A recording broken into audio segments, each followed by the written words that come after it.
સુરત શહેરમાં રોજેરોજ અકસ્માતની ઘટના ખૂબ જ વધી રહી છે, ત્યારે ઉધનામાં સુરત મહાનગરપાલિકાની કચરા ગાડીના ચાલકે મોપેડ સવારને અડફેટે લઈ સર્જેલ અકસ્માતમાં મોપેડ સવારનું કચરા ગાડી નીચે કચડાઈ જતા ઘટના સ્થળે કરુણ મોત થવા પામ્યું છે, જેને લઈને લોકોમાં કચરા ગાડીના ચાલક સામે ભારે આક્રોશ જોવા મળ્યો છે।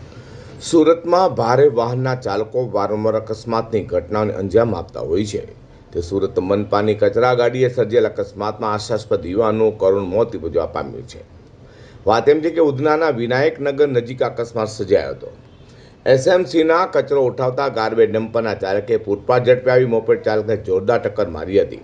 ટક્કર એટલી ભીષણ હતી કે મોપેડ ચાલક ડમ્પરના ટાયર નીચે આવી ગયો હતો અને ગંભીર જવાને કારણે તેનું ઘટના સ્થળે કમકમાટી ભર્યું કરુણ મોત નિપજવા પામ્યું હતું। અકસ્માતને પગલે આસપાસના લોકો મોટી સંખ્યામાં એકઠા થઈ ગયા હતા। સરકારી વાહનોની બેદરકારીને કારણે સર્જાયેલા મોતથી સ્થાનિકોમાં ભારે રોષ જોવા મળ્યો હતો। તો બીજી તરફ બનાવની જાણ થતાં જ ઉધના પોલીસ અને પાંડેસરા પોલીસનો કાફલો પણ તાત્કાલિક ઘટનાસ્થળે દોડી ગયો હતો અને પોલીસે અકસ્માત સર્જનારા ડમ્પર ચાલકની પાંડેસરા પોલીસ અટકાયત કરી આગળની કાયદેસરની કાર્યવાહી હાથ ધરી છે।